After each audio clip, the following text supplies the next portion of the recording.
Okay, so in today's notes, we're going to verify trigonometric identities. That's the same as proving trigonometric identities. So I'm going to go through some steps to kind of help you with doing this process. I will tell you, just like with the notes that we did last class, practice makes perfect. So if you don't commit time to practice, you're not going to be doing well for this concept. So when you're verifying trigonometric functions, this first step is the most important. It says that you need to start with one side, preferably the more complicated side. I'm going to note the more complicated sign with the little star or asterisk to kind of help you with what side you should start with. So you can only start with one of your sides, just one. I'm going to highlight this as well in a different color. Do not work on both sides at the same time. Do not work on both sides of your equation at the same time. Not just work, but do not work on both sides at the same time. So whenever you're proving something, you pretty much have a true statement. So for instance, for this question here, both sides of this equation are equal. You need to show how one side of the equation will equal the other, or vice versa. See how this side will equal the left-hand side. So in order to do that, you're going to use algebraic and trigonometric identities to help you simplify. So use algebra and trig identities to help you simplify. If needed, you're going to rewrite your expressions as in terms of sine and cosine. You are finished when you have used the trig identities to simplify or change the starting side into the other side of your original equation. So like I said, both sides of this must match up. So I'm going to show you guys some common steps, but I'm also going to read these here to help you with it just in case. So whenever you are trying to think of common ways to start these off, you can always refer to this corner.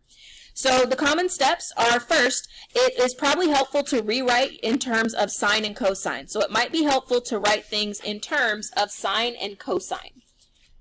That's like your most simplest form, and even with the trigonometric identities that we did last class, I even mentioned that, I think it was on this page here, you usually don't rewrite sine and cosine as reciprocals. You just leave them as they are. The next item, use the ratio identities as well. So the ratio identities are like your reciprocals.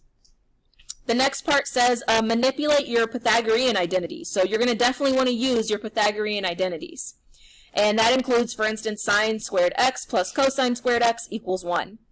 And then the last part says use algebraic manipulations. So that means factoring, finding a common denominator, and multiplying by a conjugate. All of those things are considered algebraic manipulations.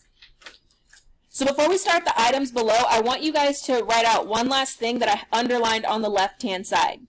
When I told you to use algebra, well, I already talked about what things I meant as far as using algebra. So factoring, finding a common denominator, multiplying by a conjugate. But over here, when I talked about trigonometric identities, there are 3 types that we talked about last class period. Carlos, what's one of the types of your trigonometric identities? Okay, what is that called? Begins with a P. If I could spell Pythagorean correctly.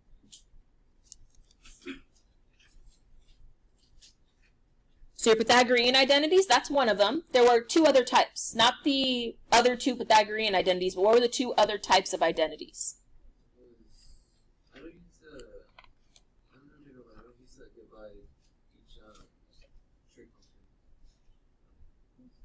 I'm posting it for you. Read those out. What are they? What's the one in orange? I highlighted in orange. Begins with the R.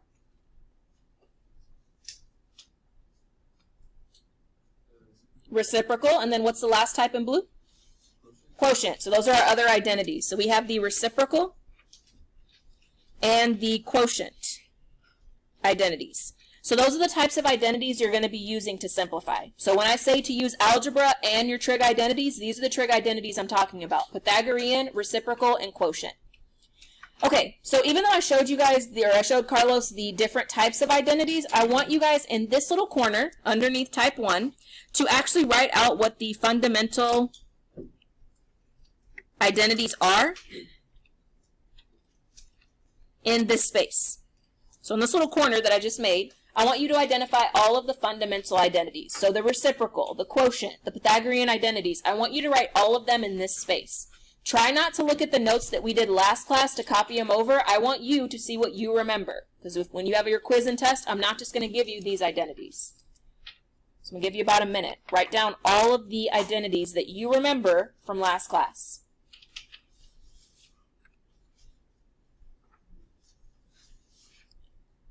So all of these listed are your fundamental identities. I have the reciprocals up here, quotient over in this corner, and then I have the Pythagorean identities here. So make sure you know those different identities. I know they're in your head, but make sure you have them written somewhere so you don't forget. Okay, so what we're going to do is we're actually going to spend time now actually verifying. So we're going to start by verifying 4 different types. So I kind of broken them into 4 different types. These are the most common things that you're probably going to see. So for the first type, I'm going to read the type 1 over here. Sometimes it's easier if we rewrite everything in terms of sine and cosine to see if your expressions will simplify. So the first type is pretty much rewriting everything in terms of sine and cosine. It won't always work, but sometimes it will. And when you are able to write everything in terms of sine and cosine, it's usually a lot easier. So I told you guys at the top of this page, the first step is to start with one side, preferably the more complicated side. And I'm going to note that complicated side with this little asterisk. So if I look at the item here, I'll help you guys with identifying what's more complicated. Both sides are ugly. Let's just get that very clear. Both sides are disgusting. On the left-hand side over here, we have cotangent plus 1. On the right-hand side, we have cosecant and then a parentheses with cosine and sine. And in there, both of those are being added. The sign that I would suggest is more complicated is the right-hand side. There's no right or wrong answer. Some people and some teachers will say, oh, well, this side's more complicated to me, and they'll help you solve it using that other side. It doesn't matter which side you start with, guys. I'm just helping you think of how to start them off. So I would suggest starting with the right-hand side. Okay, so what I'm going to do, specifically for your notes, is to actually write out each of the steps that we're going to do in order to simplify this problem. So let's think for a second. The first step that I said over here, the first type, is that we probably want to rewrite everything in terms of sine and cosine. So Heidi, if I wanted to start with this side, you cannot touch the left-hand side. What could you do over here first? Okay, we could distribute. Remember how I said to rewrite everything in terms of sine and cosine? Is there anything we could do first? We could do 1 over sine for cosecant. And I'm not going to lie, you could have definitely distributed first. It will still give you the exact same answer. But since I read that part out first, I think it might be easier for us to rewrite. So let's rewrite cosecant x as 1 over sine x. And you can say, oh, Ms. Toppy, I don't feel like writing. I just left English. Well, 1, I'm sorry to hear that. 2, this is going to help you when you come back from breaks or if you're studying for a test or quiz. This will help you with kind of studying and making sure you remember what you did in class. So we're going to have cotangent x plus 1 equals, cosecant is now going to be 1 over sine x. And then we're going to have, oops, let me put that x down in my denominator, 1 over sine x. Cosine x plus sine x. So that's my first step. Rewrite cosecant as 1 over sine. Heidi, what did you say to do after this? Distribute. Okay, we can definitely distribute. So my next step is to distribute. When you distribute, Heidi, keep in mind, what's your denominators for sine and cosine? 1. Both of these are over 1. When you're multiplying fractions, guys, just multiply it straight across. So cotangent x plus 1 is going to equal, I'm going to multiply 1 times cosine, which is cosine x, over sine times 1, which is sine x. And then I'm going to add that to 1 times sine is sine. Sine times 1 is sine. Edgar, what can I do from here? Okay, these cancel. Is there anything else I could do? Okay, so let me ask you this. Sine x over sine x. I know it cancels, but does it equal 0 or does it equal something? Oh, it equals 1. Okay, cool. Guys, is there anything else I could change? Because remember, I want this right-hand side to look like the left. Cotangent, because cosine over sine is going to simplify to cotangent, and we have that over here. So I'm going to rewrite this as well. And I'm going to replace cosine x over sine x with cotangent x. So I'm just going to replace all of that. So over here on the, bless you, right-hand side, I'm going to rewrite cotangent x plus 1 equals cosine over sine is cotangent x plus sine over sine is 1. You want to double check. Does the left-hand side and the right-hand side equal the same thing? Yeah, that's what you want to check, guys. So that's why I'm going to tell you consistently, do not mess with one of the sides of your equation. Only mess with, or excuse me, don't mess with both sides of your equation. Just mess with one of them. So if you choose to focus on the right-hand side, only change things on the left-hand side. All of the information over here to the side that says approach, guys, this is not something I want you to focus on. If we were just doing this on our own, I want you to see what our steps would be. But this little approach is going to help you in case like you're confused about what we did. This will help, just in case. All right, let's look at the next page. Let's look at type 2. So the first type of question is when you're just going to rewrite everything immediately in terms of sine and cosine. That's the first type. Let's look at the second type. Okay, so the second type, we have a fraction. That's not fun. Okay, well, let me read what the second type is. For type 2, in some cases, the more complex side involves a fraction. So the more complex side is going to involve some type of fraction. That fraction can be split up. And then, of course, after that, you could rewrite it everything in terms of sine and cosine. Okay, well, that's nice. So if I look at both sides of this, I have two sides of my equation. I have this fraction and I have the non-fraction side.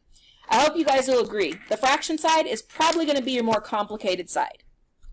This is the side I'm going to simplify. I am not going to touch anything on the right-hand side. I'm only going to simplify the information on the left.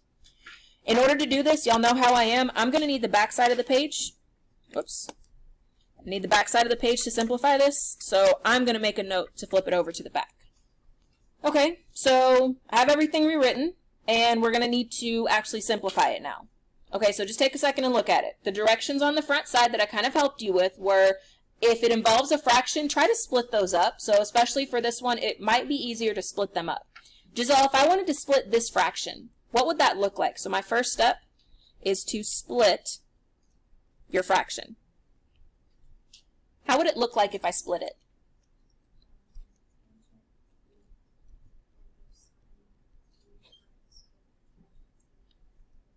Is this, wait, times cotangent or cosine? Cosine. This is cosine, right? Okay, sine t, cosine t. And then what would be next to it?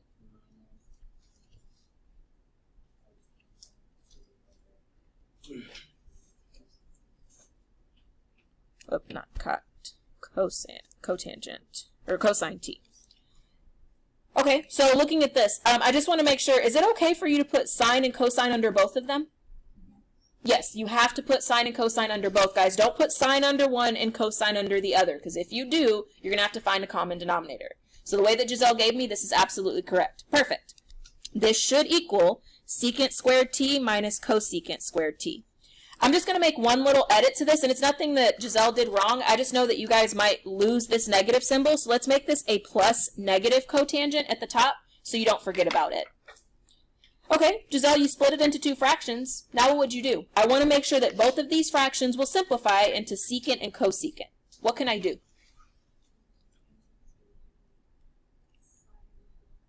Okay, so step 2, I'm going to rewrite, and we're going to use, what identity is that you were telling me? What is that? What type of identity is that? Think back to quotient. This is a quotient identity. So we're going to use the quotient identities to simplify. So we're going to replace, you said cotangent with cosine over sine? Oh, tangent with sine over cosine. And then what's cotangent going to be replaced with? Cosine over sine. So I'm going to write this as sine t over cosine t divided by sine t cosine t. We're going to have cosine t over sine t. And this is going to equal secant squared t minus cosecant squared t. Okay, this looks nice.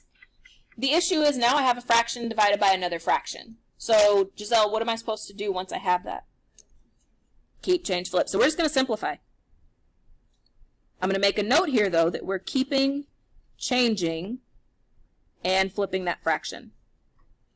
So I'm making this as descriptive as possible, so when you come back to this, you're not confused. So for this first fraction, we're going to have sine t over cosine t times, I'm going to flip the denominator. This is all technically over 1. So we're going to make this 1 over sine t cosine t. Next fraction, we're going to keep the numerator the same, negative cosine t over sine t, times, we're going to flip that fraction. And we're going to set it equal to secant squared t minus cosecant squared t. Oh, Dallas, am I done? No? Okay, think about it. What can I do now? Okay, so multiply straight across. So I'm going to put for step 4 here. And this step you could probably skip if you wanted to, but I'm definitely going to follow what Odalis said. And I'm going to simplify. I'm going to multiply this straight across. So we're going to have sine t times 1, which is just sine t, over. When you multiply cosine times cosine, what are you going to get, Odalis?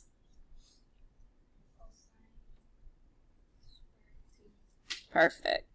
And then plus negative cosine t over sine squared t cosine t. And this should equal secant squared t minus cosecant squared t. What can I do now, Odalis?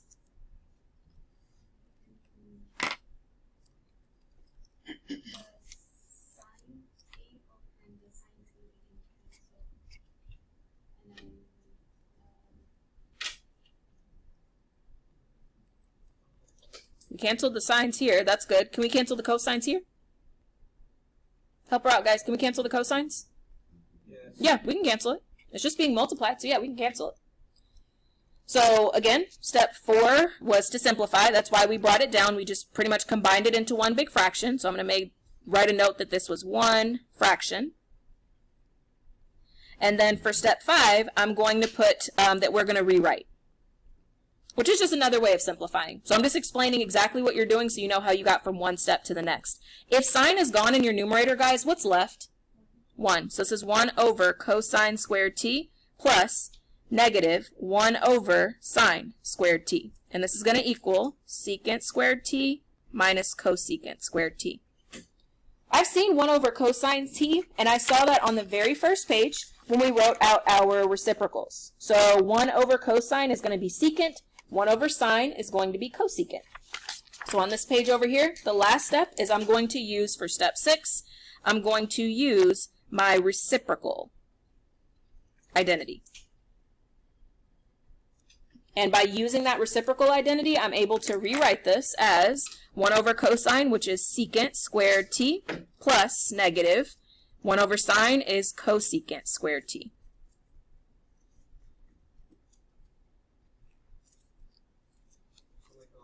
Yep.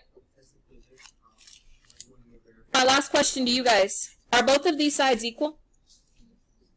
Yes or no? Yeah, they're both equal. Even though this plus negative is here, you could easily rewrite that as just a big minus sign. The cosecant is positive, the secant is positive, the cosecant is negative. This is true. So whenever you're solving these, guys, make sure that both sides of this are the exact same. That's all you're checking. Alright, so we've talked about 2 types so far. Type 1 is where you pretty much just immediately flip these into sine and cosine. Type 2 is where you might need to split them and then put them in terms of sine and cosine. Let's look at type 3. Okay, so type 3, let me get my highlighter.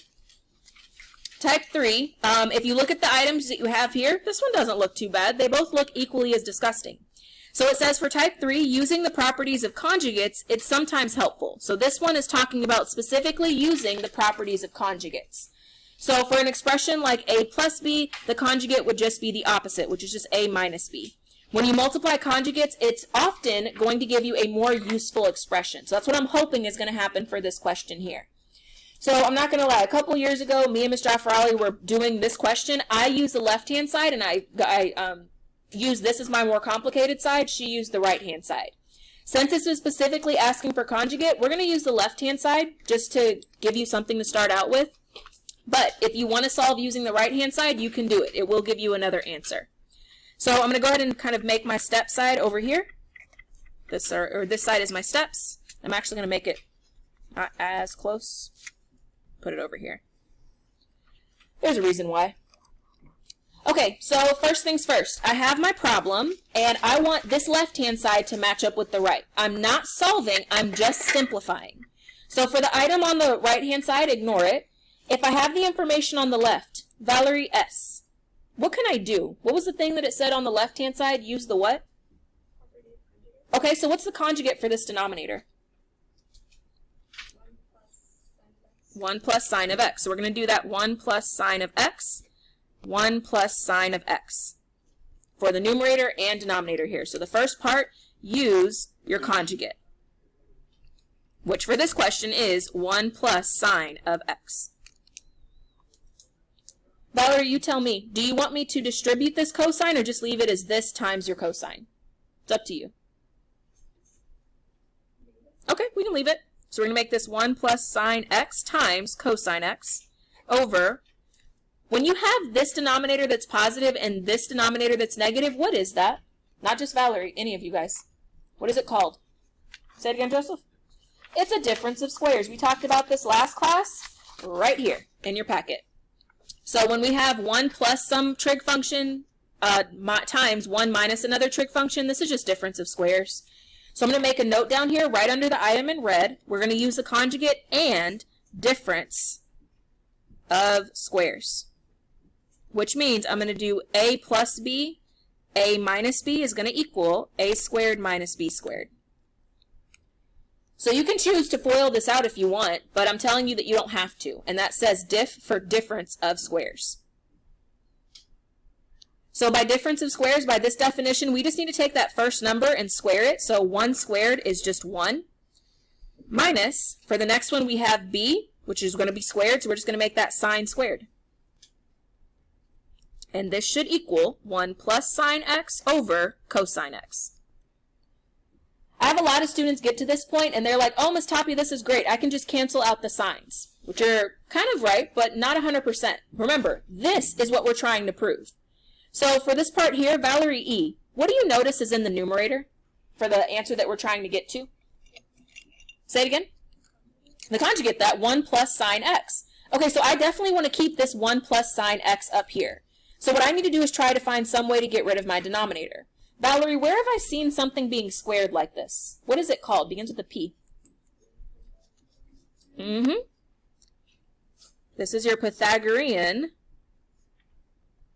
identity. So over here to the side, I'm actually going to use that Pythagorean identity for specifically for sine, so that way I can simplify. So sine squared theta plus cosine squared theta equals 1. Okay, well, let me think. If I want to make this denominator look the same as this, I'm going to have to subtract the sine. So minus sine squared theta minus sine squared theta. So cosine squared theta equals 1 minus sine squared theta. This is what we did last class. So Valerie, let me ask you, what am I going to replace with this 1 minus sine squared theta? Cosine squared theta. So this is x technically, so I'll replace it with an x, but since both of these sides are the same, I can replace it with your cosine. So since it said to use a Pythagorean identity, I've done that, and I'm going to replace this now with 1 plus sine x, cosine x, over, the denominator is now cosine squared x, and it's going to equal 1 plus sine x over cosine. Valerie, is there anything else I could do right now, Valerie E.?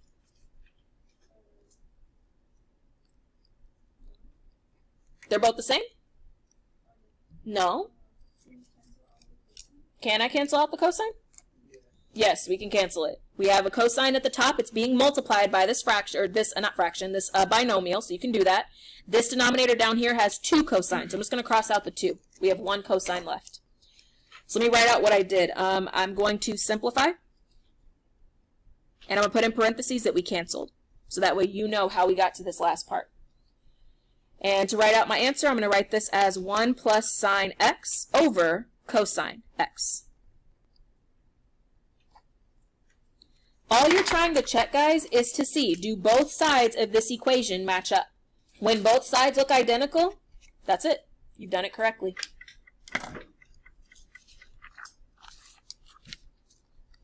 All right.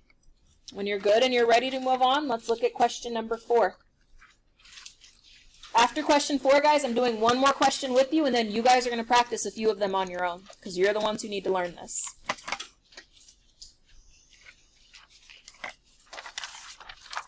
Okay, so the last big type that you're going to see, and there's plenty of infinitely more other questions that you can look at, but this is just the fourth main type that we're going to talk about.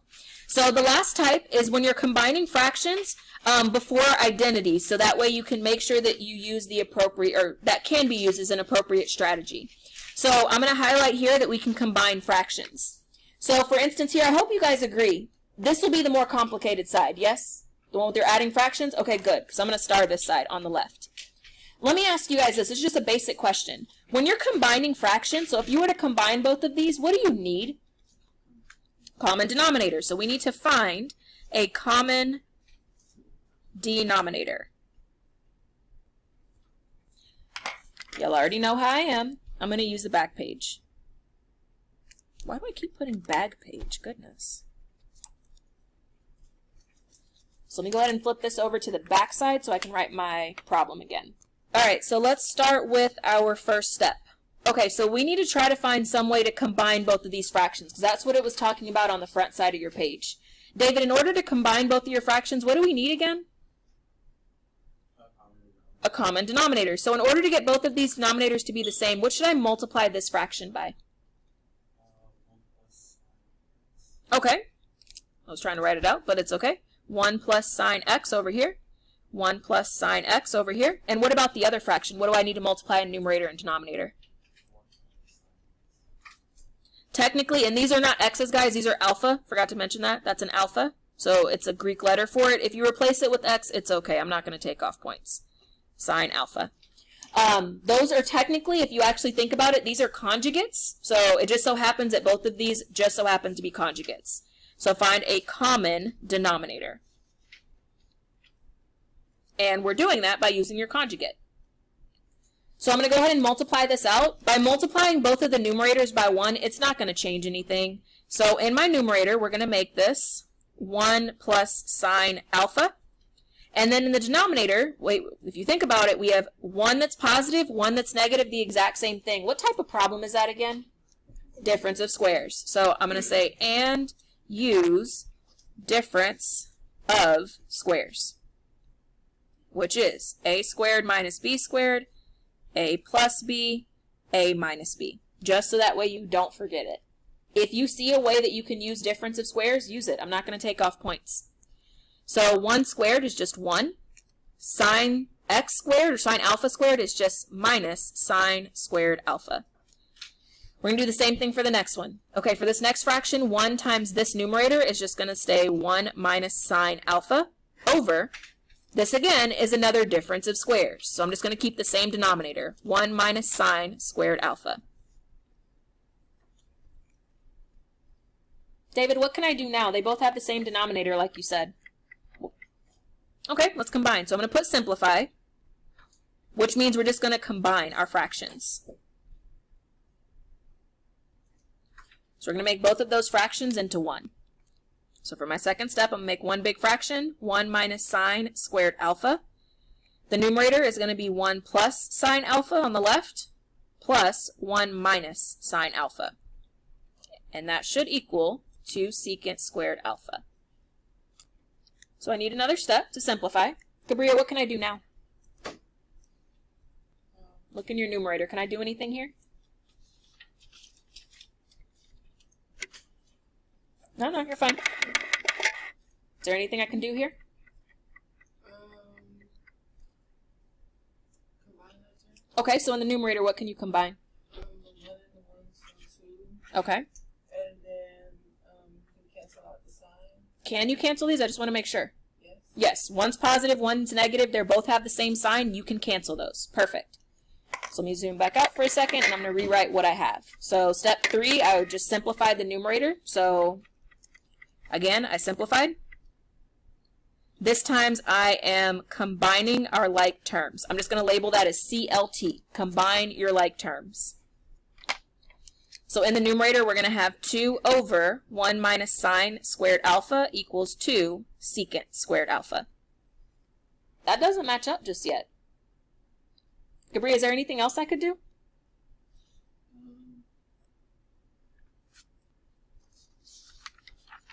Look at your denominator. Is there anything else I could do? We have 1 minus sine squared alpha. Where have we seen something like that before? Oh yeah, you can use the trig identity. Mm-hmm. Specifically, your Pythagorean identity. So it would be cosine. The denominator would be cosine and squared x. Okay, so let me go ahead and do that off to the side so that way they understand where you got it from. So I'm going to use a Pythagorean theorem identity for sine. So that's the sine squared theta plus cosine squared theta equals 1. So she's absolutely right. It's going to equal cosine, but I want you to always double check to make sure it's actually going to give you what you think it'll give you. So like we did last class, aside, I'm going to take the sine squared theta plus cosine squared theta equals 1. All you need to do is move the sine to the right hand side. So I'm going to subtract sine squared theta on each side. And we're going to get cosine squared theta equals 1 minus sine squared theta. I mainly did this, guys, to double check. I want to make sure, is this cosine going to be positive like Bria told me? Yes, it will. Both of those match up, so you can replace it. It's just substitution. So, let me finish this up really quick. So we're going to have 2 over cosine squared alpha equals 2 secant squared alpha. Double check that both of those look the same. What's your question, Hussein? Remember, guys, here, CLT, that's not a sandwich. It's combine like terms. So combine your like terms. Wait, let me double check. I think these are both the same, but they don't look the same. How can I rewrite this? You can just do 2 times 1. 2 times 1? Yep, at the top you can just do 2 times 1 and then 1 over cosine is secant, and then that's 2 times secant. Perfect. Make sure that you understand, guys, that you can simplify this. So I'm kind of writing out what Gabriela just said. She said that this 2 is the same as 2 times 1. You can split it up. This is just a 1. So you could rewrite this as 2 over 1. You don't have to, but 2 over 1 times 1 over cosecant squared alpha. And I'm just going to pretty much use the reciprocal identity to simplify it. So for my last step over here, I'm just going to put for step 6, I'm just going to put simplify again. Because we're using that reciprocal identity, and now we're going to just simplify it. So we're going to make this 2 times secant squared alpha, which equals 2 secant squared alpha. You don't have to put that multiplication, but it's there. I'm just going to keep it. Last thing you want to double check. Do both sides of this match up? Yes, they do. Remember, guys, and you guys have been very good at this whole class period. Whatever side is not starred, do not touch it. You cannot change one little thing about it. Just because you like it as secant, you cannot change it to a fraction, so you don't have to do this step. Only touch one side of your equation. All right, there's one last question I'm going to look at with you. The rest of the questions I'm going to give you will be on your own, where you're going to do them yourself. Let's look at question 15, and then I am done talking. All of the questions that we're skipping over, for the most part, are going to be extra practice for you guys when you have time later. It'll help you study. So let's look at question 15. This is disgusting. Okay, let's all be in agreement. Which side's more gross? The left-hand side. Okay, good. I agree. Left-hand side is disgusting. I need to get the left-hand side to look like the right. Okay, well, there's a couple things that we talked about. We said before that we could try to multiply this by the conjugate to try to get rid of this denominator. The issue is, if we multiply this numerator with this denominator, it's going to be disgusting. It's going to be really gross. Just take a second and look at your numerator. Where have you seen something like this before? I'm going to rewrite what your numerator is. Where have you seen this before? Say it again. Factoring. You mean like factor out a GCF or like factoring? Factoring.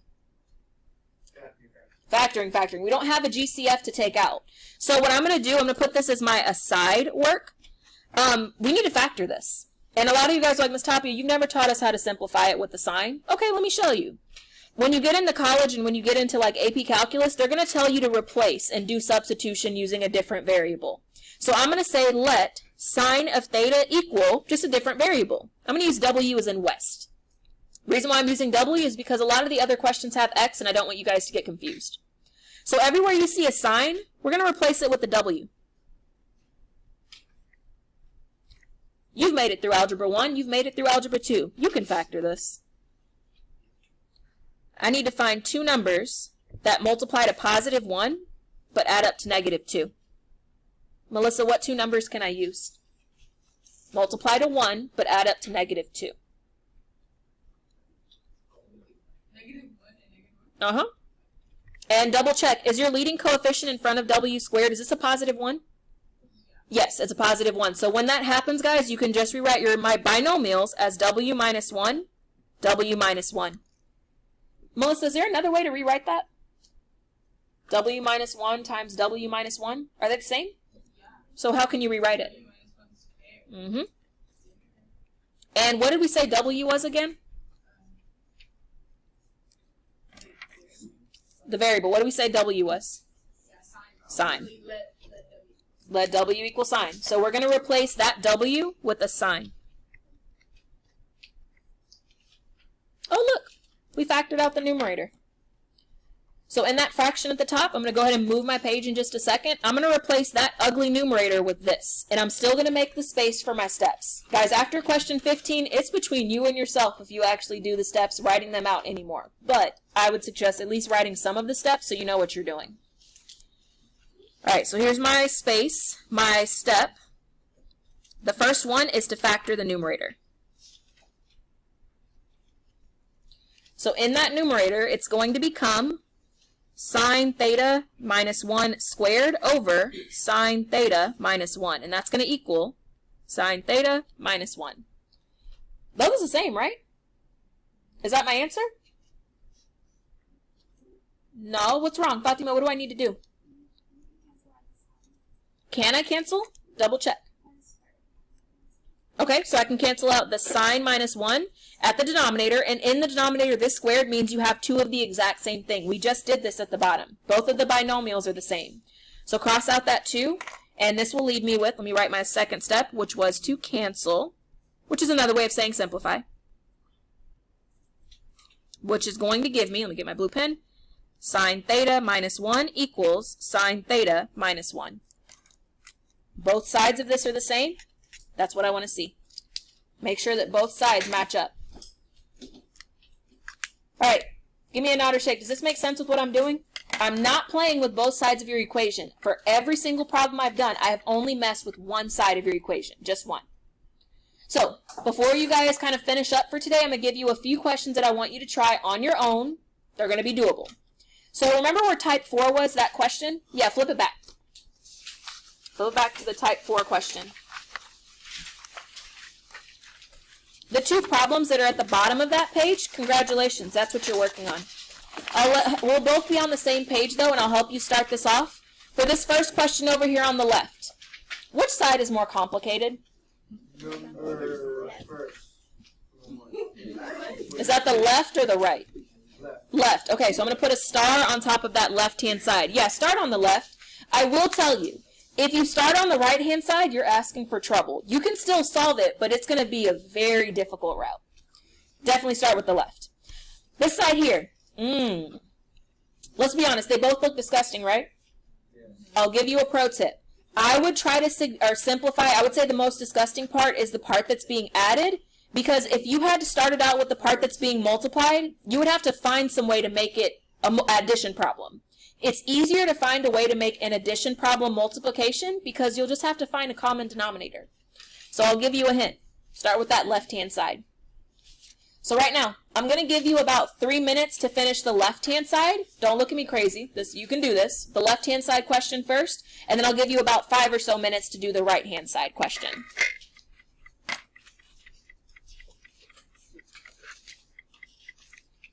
I'm going to give you guys one last hint. You already know what the answer is. The answer for this question you guys are doing is 1. So you need to figure out, how can I make this problem equal to 1? I will also mention one other thing. Don't change it into sine and cosine immediately. Foil it. Don't look at me crazy. Foil it.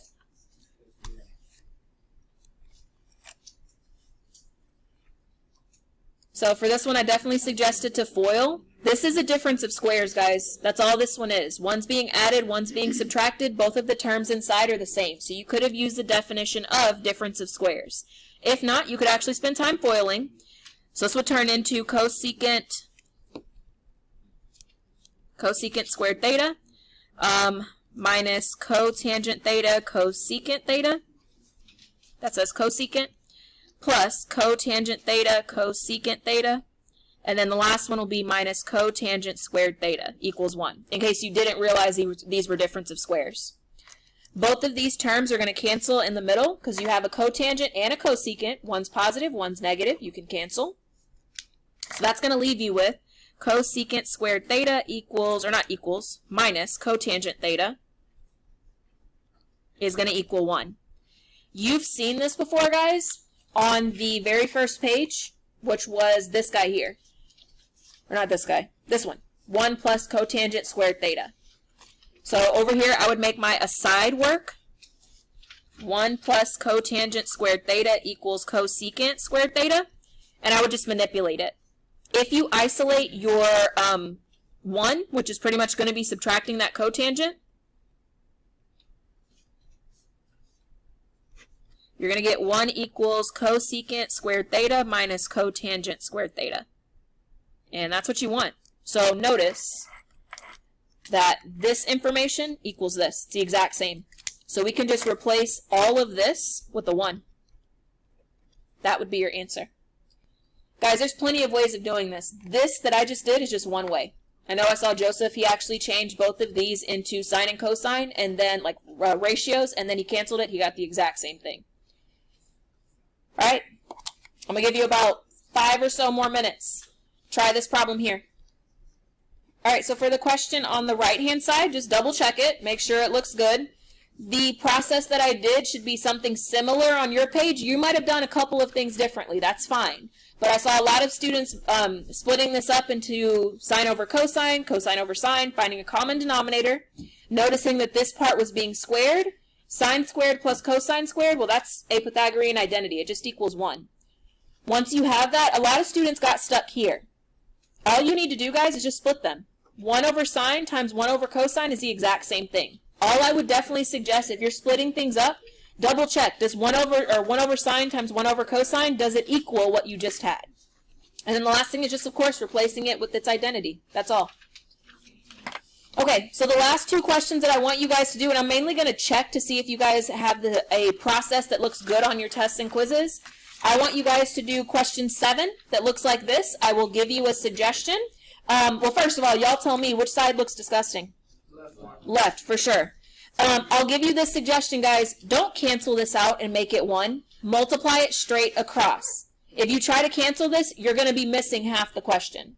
So multiply this straight across. For question 14, I don't need to give y'all a pro tip. I know you guys can do this without me. So do question 14. I need to check both of these before the little timer goes off. So right now, start with question 7. So let's look at question number 7. So as I told you, you definitely want to multiply these across. That's the first thing you want to do. After you multiply it, I would not recommend distributing. If you do, it's not going to change your final answer. You're just going to have to factor out beforehand to get it to look just like this before you write your final answer. Either way, once you have that, one thing I would suggest doing is looking at your answer. This is why I always rewrite my answer. Let me zoom in. This is why I always rewrite my answer next to my problem as I solve it. The reason why is because I want to see what is my answer going to look like. Okay, well, one thing you should notice is that you should have that 1 minus cosine in your numerator. So one thing you don't want to touch is this guy. Don't mess with it. In the denominator, we have a sine. So why I'm saying that is because I have a lot of students who just cancel this. And they say, oh, Ms. Tapia, these can cancel. Well, you're right, but the issue is you need that 1 minus cosine in your numerator. So every time I solve these questions, I purposely keep the answer next to every step so you can see what your answer will look like. Okay, well, once I establish that I can't touch this, I need to look at the denominator. Okay, so in your denominator and the aside work, I remember that sine squared plus cosine squared, or like I wrote it, cosine squared plus sine, it's the exact same thing, equals 1. Well, I would have to manipulate this equation to get 1 minus cosine squared, which is just subtracting this to the other side. So I replaced the 1 minus cosine squared with just sine. Once I have that and I looked at my answer, I saw, okay, Ms. Tapia, you did this right. You have 1 in cosine in the numerator, and you have sine in your denominator. All you need to do is get rid of the excess, which is the extra sign. So I just canceled out both of my signs, and that's how both sides are equal. The last question that you guys needed to do was question 14. If you haven't done question 14, do it now. And for your last question, so when you're adding both of these, I would definitely suggest that that is the more difficult and complicated side. So from here, I just found a common denominator like we've been doing today. And once I found that common denominator, I rewrote it as one big fraction. This is cosine and sine. I just rewrote that it's just a little bit smushed. Okay, in the next step, I noticed that sine squared and cosine squared, remember, just like we did when we were looking at the regular trigonometric identities on this packet, in the second page, I specifically said anything that's being squared or has a 1, it's probably going to use a Pythagorean identity. So I just recopied the Pythagorean identity from the first page, which is sine squared plus cosine squared equals 1. I wrote that here. So I just replaced, let me actually get my yellow pen, I replaced this with 1, which is here. Once you have that, I mean, you could, if you wanted to, rewrite it as 1 over cosine times sine, but it's the exact same thing as this. I will not take off points if you had this as your answer. So this is, ignore that kind of piece here, this is your side information, but this is 1 over sine times cosine equals 1 over cosine times sine. These are both the exact same. I will say this again like I did last class for your trigonometric identities. If you do not practice this concept, you will definitely struggle on your tests and quizzes. So take time for all the extra questions that I didn't do in this packet and actually practice using those.